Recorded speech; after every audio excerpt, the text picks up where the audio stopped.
수능 날에 여러분들이 국어 시험을 잘 보는 법은 굉장히 간단합니다. 물론 여러분들의 실력이 뭐 제로인데 갑자기 뭐 한 30점 더 맞추고 뭐 100점 맞고 이건 당연히 불가능이지. 이건 그냥 논외로 할게요. 당연히 아는 거니까. 국어 시험을 잘 보는 법 첫 번째는 잘 보려고 하지 않는 겁니다. 여러분도 알겠지만 국어는 멘탈적인 요소가 굉장히 영향을 많이 미치잖아요. 사탐, 과탐, 수학 뭐 이런 것들이랑 좀 다르게 여러분이 수능날 갔을 때 이 국어를 너무 잘 봐야겠다라고 생각을 하면 무조건 패닉이 올 수밖에 없어. 왜냐면 내가 무조건 100점 무조건 1등급 받아야 돼 이렇게 생각하는 순간 한 문장이 안 읽혔을 때 그 패닉이 오는 정도가 달라요.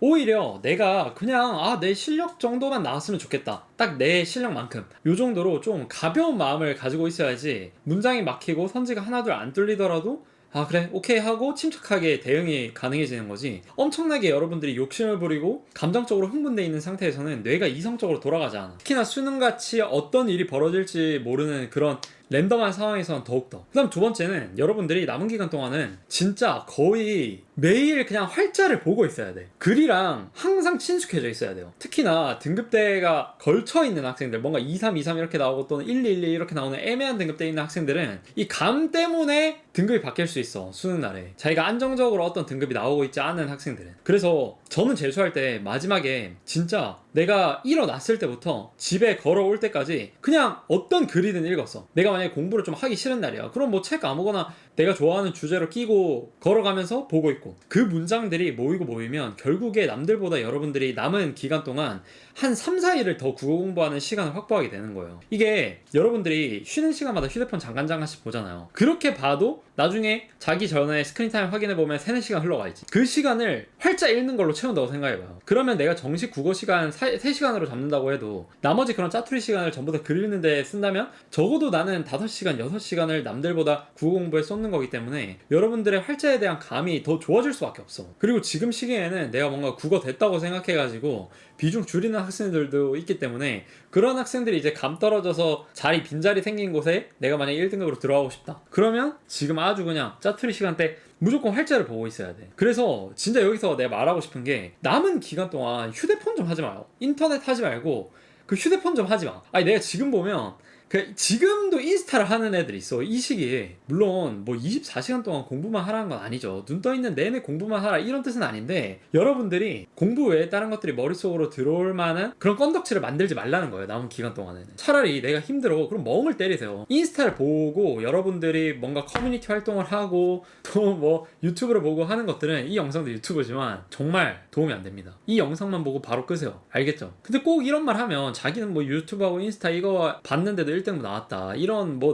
낙도 없으면 수험생활 어떻게 버티냐 이런 댓글들 나올 수도 있는데, 그건 걔네니까 그런 거고, 걔네는 이미 공부량이 이만큼이니까 뭐 인스타 조금 하고 유튜브 좀 보고 해도 되는 거고, 그게 아닌 대부분의 범인들, 평범한 사람들은 미친 듯이 해야 돼. 죽어라 해야 돼. 그래야지 내가 만족할 만한 성과를 얻는단 말이에요. 자기 전, 등교할 때, 뭐 차 탈 때, 지하철 탈 때, 밥 먹기 전에 전부 다 활용해가지고 글을 읽으세요. 진짜로. 알겠죠? 그 다음에 세 번째, 여러분들이 지금 시기에 뭔가 글의 형식적인 측면을 공부하려고 하면 안 돼요. 그러니까 무슨 말이냐면, 여러분들이 시험장을 생각을 해봐. 6월, 9월 시험장을 생각을 해봐. 여러분들이 글을 읽으면서 이 글은 이렇게 쓰여져 있구나, 이런 논리 구조구나, 이런 거를 생각하면서 읽었어요. 진짜로? 시험장 가면 그냥 문장 단위로 이 말이구나, 이 말이구나, 이 말이구나 하면서 쑥쑥쑥쑥 내려가면서 읽게 되지 않아요? 그러니까 그냥 읽게 된다는 거야. 여러분들이 나중에 보면 좀 이 지문이 익숙해져 있기도 하고, 이 지문에 대한 내용을 내가 이미 알고 있는 상태다 보니까 이 글이 이런 느낌으로 이런 흐름으로 쓰여져 있구나를 볼 수 있는데, 시험장에서는 그게 정말 불가능합니다. 특히 성적이 낮을수록 그걸 본다는 건 솔직히 말이 안 돼요. 저도 시험을 칠 때는 그냥 문장 자체에 집중해가지고 탁탁탁 읽고 나가는 거지, 이 문단은 요거랑 연결되고 이런 식으로 읽는 게 사실 쉽지가 않단 말이야. 물론 그게 되면 더 좋겠지만. 그래서 여러분들이 글의 논리나 구조 같은 것보다도 그냥 그 문장 자체가 무슨 말을 하고 있는지를 파악하려고 해보는 게 훨씬 더 국어 공부를 하는 데 있어서 도움이 돼요. 여러분들이 시험장에서 문제를 틀리는 이유는 그 글의 논리 구조나 어떤 글의 형식적인 걸 몰라서 틀리는 게 아니라 그냥 그 글이 뭔 말을 하고 있는지 몰라서 틀리는 거란 말이야. 만약에 시험장에서 여러분들이 시험 치고 있는데 옆에서 감독관이 무슨 문장인지 뜻을 다 설명해줘. 그러면 여러분들이 절대 틀릴 수가 없거든요. 근데 감독관이 이 글은 요런 형식으로 쓰였고 요런 논리 구조입니다 라고만 설명을 하잖아요. 그럼 여러분들은 절대 문제를 다 풀 수 없어. 왜냐면 그런 논리적이고 형식적인 것들은 문제에서 물어보지 않거든. 결국 문제에서 물어보는 것들은 문장에 대한 깊이 있는 이해를 물어보는 거. 너 이 문장 제대로 이해했어? 깊이 있게 이해했어? 이런 것들. 그 다음에 여러분들이 지금 새로운 지문들을 많이 풀고 있잖아요. 실무 포함해가지고 뭐 핫백 지문이라든지. 그런 경우에 항상 여러분들이 지문을 읽고 그 피드백하는 시간을 좀 많이 가져야 돼요. 지문을 그냥 읽고 계속해서 해치운다는 느낌으로 가면 사실상 실력 향상이 그렇게 많이 일어나지 않아요. 결국에 실력 향상이 일어나려면 가장 중요한 게 내 약점을 파악하고 그 약점별로 공략을 해나가는 거거든요. 근데 여러분들이 그냥 아무 생각 없이 이 지문 읽었다가 이거 틀렸네? 저 지문 읽고 틀렸네? 아 잘해야겠다. 틀렸네? 이렇게 공부하는 거는 약점을 그냥 확인만 하는 거지 메꾸는 작업이 아니에요. 그럼 어떻게 하냐? 문제를 풀어. 푼 다음에 내가 이 문제에서 어떤 틀린 문제가 있다면 그 틀린 문제와 관련된 문장을 보면서 내가 이 지문을 읽을 때 이 문장을 왜 제대로 처리를 못했지? 문학이라고 치면 시를 읽어. 근데 내가 틀렸어. 틀린 이유가 이 구절을 내가 제대로 못 읽어서야. 그러면 왜 내가 이 구절을 제대로 이해를 못했지? 발문을 제대로 안 읽었나? 아니면 선지에서 뭔가 페이크를 걸었는데 그걸 내가 확인을 못했나? 이런 것들이 나올 거란 말이죠. 그거를 여기서 중요한데 한 문장으로 정리를 해요. 무조건 한 문장씩. 그래야지 머리에 박혀. 한 문장씩 정리를 한 다음에 그거를 다음 지문 풀 때, 다음 모의고사 풀 때 풀기 직전에 무조건 보고 들어가. 풀기 직전에 본 거는 머릿속에 지워지기 쉽지 않거든. 그리고 이거 볼 때도 너무 많이 보지 말고 한 3개 정도만 한 문장씩 적어서 요렇게 하기 확인한 다음에 풀어. 그 다음 풀어. 이게 적용이 될 때까지, 다시는 이 실수가 안 나올 때까지.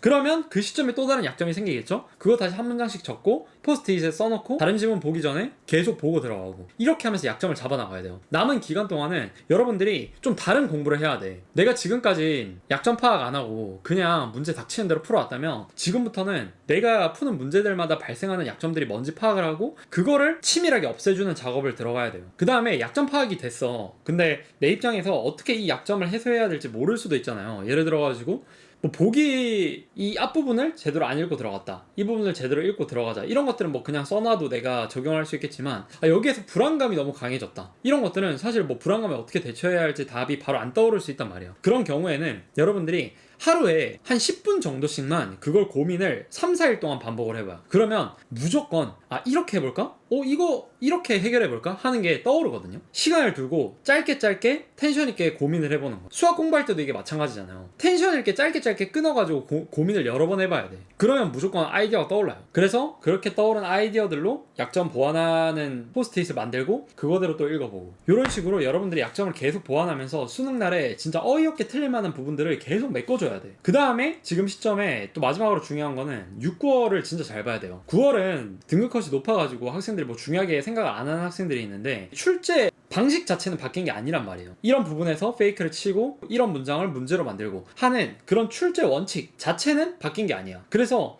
그거를 계속 보면서 이런 부분에서 답을 내는구나, 이런 걸 물어보는구나를 체화를 해야 돼. 시험이 쉽고 어렵고에 상관없이. 그래서 6월이랑 9월을 보면서 이런 부분에서 오답이 나왔구나, 이런 문장들로 페이크를 거는구나, 이거를 거의 진짜 암기가 될 정도로 봐야 돼요. 그렇게 딱 보고 시험장 가잖아요. 근데 진짜 신기하게 수능날 그게 느껴져. 6, 9월을 제대로 보잖아요.